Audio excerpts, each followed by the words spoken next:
This is San Diego News Daily. Hello and welcome to San Diego News Daily. I'm Michelle Medina. Here's a look at the headlines. New information this morning, including dramatic video of a deadly shootout between police and a Carlsbad carjacking suspect. Now, we first brought you this story as breaking news yesterday. The alleged carjacker took authorities on a high-speed chase through Orange County. A warning, though, some of you may find the video you're about to see disturbing. Get out.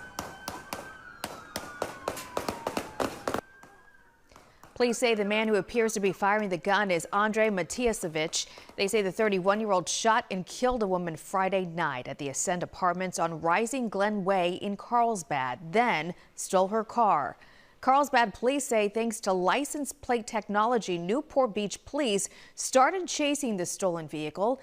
Investigators say it ended when the suspect pulled into a parking lot and started firing at Newport Beach and Irvine police officers. One witness explains what he saw. And we saw the chase going on, coming out the freeway. And, we saw the helicopters.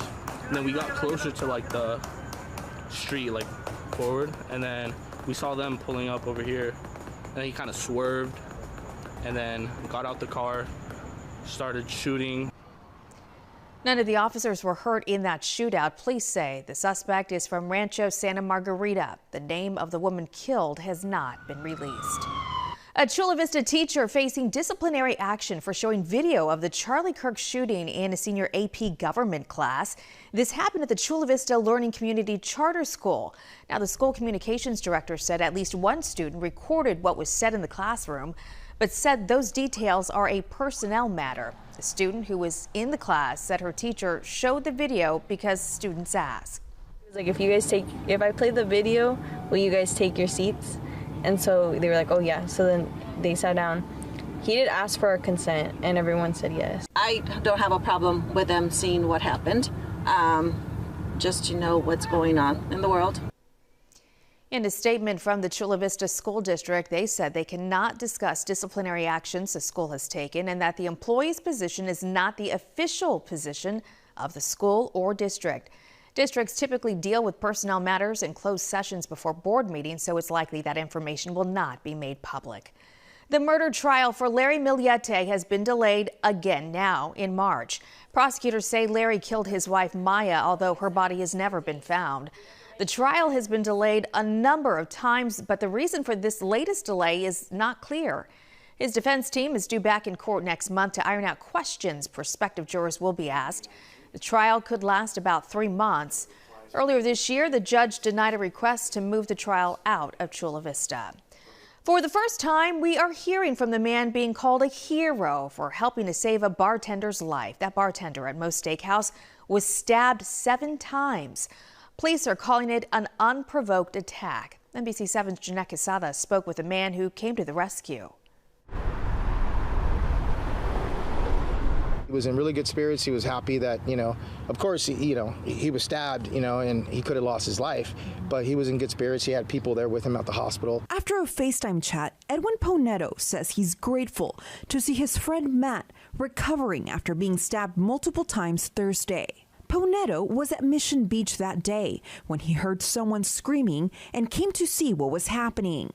Ponetto says the man was walking along the boardwalk carrying a knife trying to hurt people. He says that's when he immediately called 911.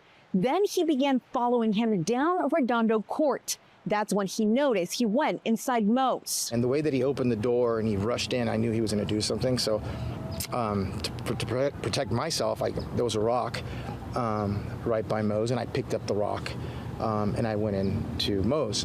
And as soon as I got into Moe's, I seen Matt on the floor. He was bleeding. He looked like he was stabbed.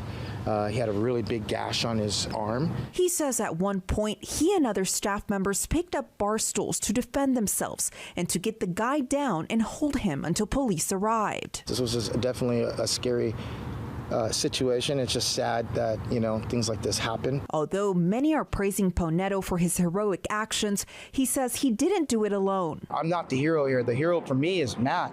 Matt actually, lunged at the guy when he seen that he had a knife. So Matt put his life in danger to protect his co-workers and people that were inside of Moe's.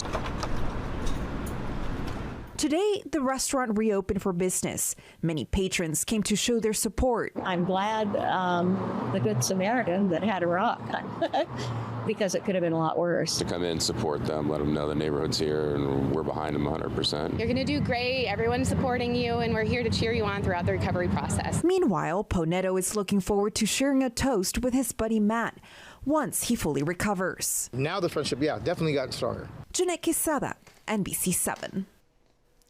Well, we are days away from the grand opening of Terminal 1 at the San Diego International Airport. Tomorrow night, just before 9, the first flights are scheduled to arrive at the new terminal.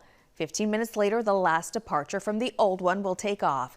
Tuesday will be the first full day of operations. The new Terminal 1 will have a total of 30 gates, improved food and retail shops, and a baggage system capable of handling 2,000 bags an hour during peak periods. The old terminal will be demolished to make way for Phase 2. NBC 7 meteorologist Brooke Martell will have the forecast for this Sunday when we come back. You count on breaking news. People running in the streets, they have their kids, they have their pets. And help preparing for the unexpected. Small fire right now, we'll keep an eye on it. You count on stories from your community. You count on getting different points of view. We're still human. And your voice being heard. We need help. You count on in-depth reporting. It's a mess, and it's making people sick. Because you know the whole story is more than just the headline. This is coverage you count on, only on NBC 7 and Telemundo 20. We are back in weather alert for today, and that's because of scattered showers this morning heading into your afternoon. And rainfall amounts, we're not looking at too much. Not everyone will even see rain from the system. Less than 1/10 of an inch, but we have continued chances Monday into Tuesday. So here's a look right now at that first Alert 7 Doppler. You can see how patchy and scattered it is. Just east of Pine Valley along the I-8 is where we're seeing some of that activity. Same thing goes for Ramona as well as Julian. But let's time out a couple of things. This is a look at the next 12 hours for the downtown region. You can see our highest chances heading into that 8 o'clock hour and then tapering off, but we still have slight chances even going into tonight. Back to the rainfall potential. Again, this isn't a huge rainmaker, and like I mentioned earlier, not everyone is going to see rain. That could very well be the case for areas like Oceanside. Hourly breakdown for you again for the metro area. You can see those rain chances increasing through about 8 o'clock, tapering off as we head into 10 a.m. But the cloud cover remains. Temperatures are going to be trending a little bit cooler compared to what we had yesterday. For the Inland Valley communities, same thing goes. Higher rain chances this morning through about 9 a.m. And then we'll see the clouds linger. Temperatures get up to about the 80s and continued rain chances going into this afternoon, although less than 20%. They're still there. Here's a look at the daytime highs. We have low to upper 70s for the coastline, a little bit warmer for the downtown region, low to mid 80s today for your Inland Valley communities. And for the mountains, we're right around those mid 70s. We have mid 90s over Borrego Springs. And all of this is coming here from this low pressure system, really ushering in that subtropical moisture to our south. And it continues to break up. But like I said, we could still get some scattered showers heading into Monday, Tuesday. Best opportunity would be over those mountains. So you can see this is a look at the next 7 days for those higher elevations. Drops off a little bit by Monday, as you can see, but picks up slightly as we head into Tuesday.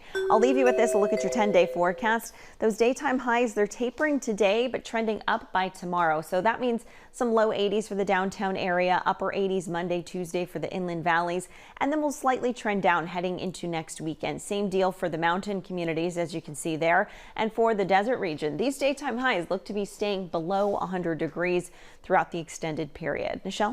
All right, Brooke, thank you. NBC's The Voice returns for a new season tomorrow. Niall Horan is back in the red chair after winning both his first and second seasons on The Voice.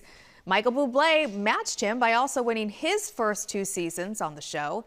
Reba McEntire also has a voice coaching win to her credit, so that leaves Snoop Dogg looking for a breakthrough in season 28. He got no win, so I'm trying to figure this out. Like, what are y'all doing that I'm not doing? See, now that's what they're doing. They're not listening to me. That's how they win it. Yeah, they're not listening to me.